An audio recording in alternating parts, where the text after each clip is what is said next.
Gentleman may proceed. Mr. Speaker, and ladies and gentlemen of the House, as you know, I rarely take the floor on a point of personal privilege. I did so the other day following the visit from Senator John Warner. This is my second one, and I want to announce right now, I am not launching a campaign for the Pop-Up Award. Mr. Speaker, when the staff completed putting my remarks to writing, I felt a little awkward when I saw at the top of the page they used the word Honorable Lacey Putney. I'll never will forget when I won the Democratic primary in 1961. Overnight, I became honorable. The next day, the letters came in addressing me as being honorable. I'm awkward when I see that beside my name, and it reminds me of what happened back in my community with a very nosy circuit judge. There was a gentleman in the village who had the nickname Colonel. The judge had been in the military, but he couldn't find out why this gentleman acquired the nickname of Colonel. He inquired, never learned, but finally the gentleman was in his court as a witness, and the judge says, I've been wanting to talk to you. Were you in the Army? No, sir. Marines? No, sir. Were you connected with a a military school? No. Reserves? No. Well, what does the colonel in front of your name stand for? He says, Judge, it's like honorable in front of yours, not a damn thing.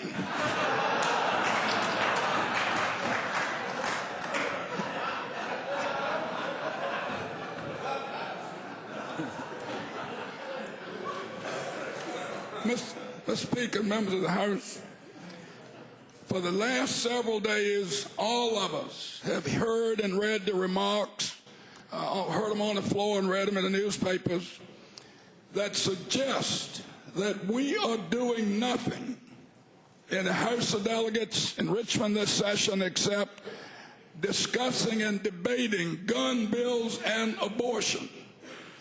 Well, I can tell you that both of those issues are very vital and important back in my neck of the woods, and my constituents have not been complaining about it. However, today I want to take a few minutes of your time to make it clear that we've been doing a little bit of something besides debating abortion and gun bills.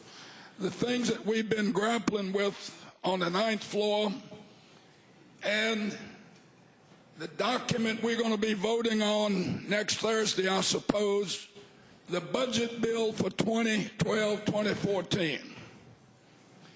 Since we arrived here 36 days ago, the ninth floor has been full gear moving. We have not wasted any time in evaluating the most important document that we will be voting on. While taking place on the ninth floor, these discussions have involved all 100 members of this body. We spent 3 weeks, along with the other conferees, conducted 17 small group briefings in which members from both sides of the aisle participated in depth and discussed many of the proposals contained in Governor McDonald's proposed budget. The 90-minute briefings we structured by functional area of the budget, allowing for questions and answer after each segment, and followed by a general discussion at the end of the briefing. Because of everyone's busy schedules, we even scheduled and had a make-up session provided for both caucuses. In these sessions, Mr. Speaker, what did we hear? What did we learn? Well, we heard concerns that we should thoroughly examine the policies contained in the governor's budget, starting with a proposal to remove the inflation adjustment for public education. We heard that continuation of aid to localities set forth in House Bill 30 will create a great hardship on our local governments as they search for ways to balance their budgets in light of declining real estate values. We also heard that reductions to the health safety net will negatively impact our most vulnerable citizens, and that adequate funding to our hospitals and nursing homes is not only important for the delivery of quality health care, but also recognizes that our health providers are major employers in much of Virginia, especially in rural Virginia. Now, we also heard that transportation is indeed a core service of state government, and that using general funds for transportation has been done for 25 years.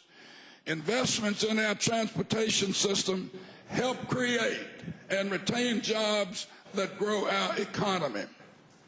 And finally, Mr. Speaker, our economy continues to grow.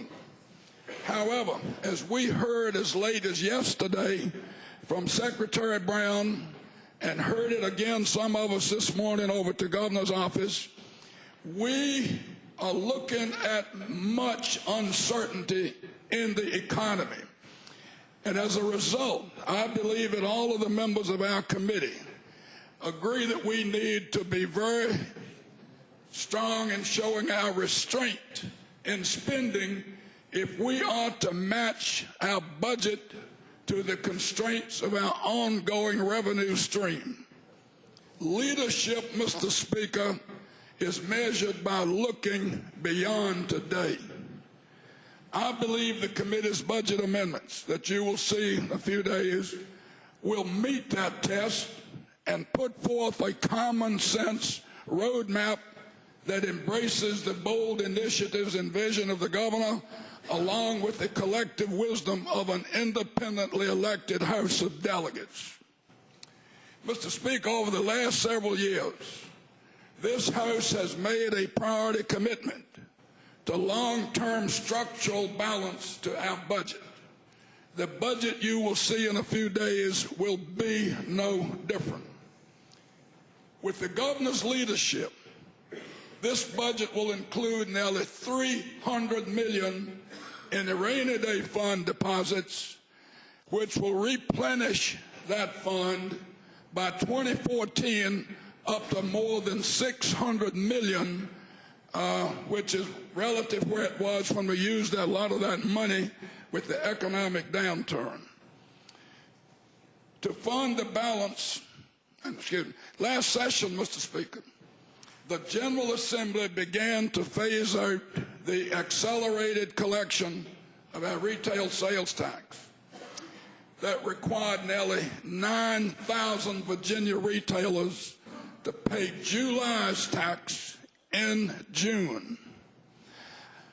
Our recommendations immediately began to phase out, resulting in 80% of the impacted realtors not having to accelerate their sales tax remittance last January. I want to applaud the governor for including in his budget $50 million to continue the phase-out. This action, which will be in our budget, will remove another 1,407 retailers from accelerating the tax collections.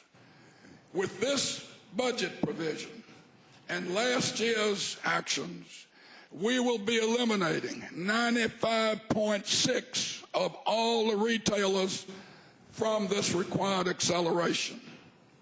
Mr. Speaker, I believe it's imperative to ensure that we have adequate cash reserves on hand as we continue to emerge from the worst recession in memory.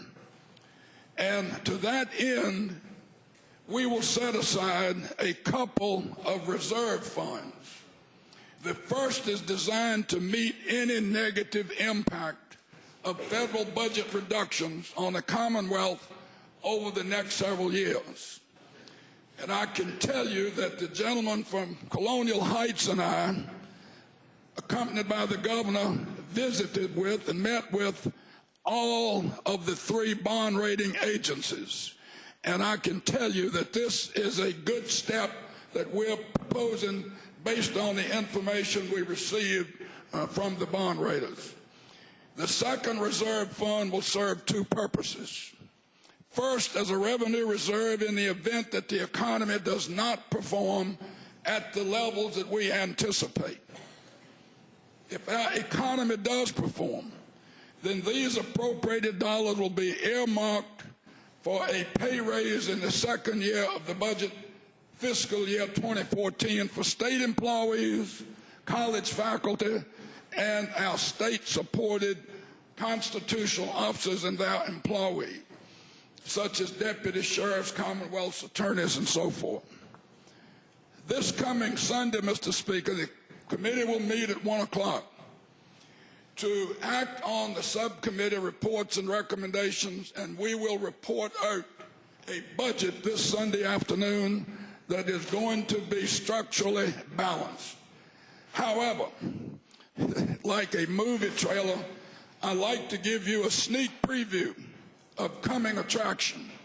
Specifically, our amendments will provide additional funding for both K-12 and our local government so they can keep their local real estate taxes low. We will use one-time savings to fund non-recurring costs such as capital projects, and we're going to minimize the amount of new debt in this budget.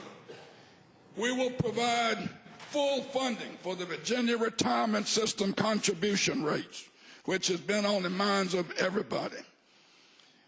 We will also reduce the burden on Virginia businesses with fewer and lower fees. We will provide additional support to attract new industry and promote tourism. We will make the largest investment in over a decade to our colleges and universities. In closing, Mr. Speaker, not only did we receive the input from all 100 members of the House, but I believe we are listening to much of what they told us. In keeping with the old adage, the governor proposes, the General Assembly, the legislature disposes. The product that I will submit to this body next Thursday will reflect the bipartisan work of all 22 members of the committee and reflect the thinking, I hope, of most all of the 100 members of this body. All in all, Mr. Speaker, we believe that it's important to do everything within our power to continue to have the reputation of the best state in the country to do business and retain our AAA ratings from all of the 3 rating agencies. Thank you very much.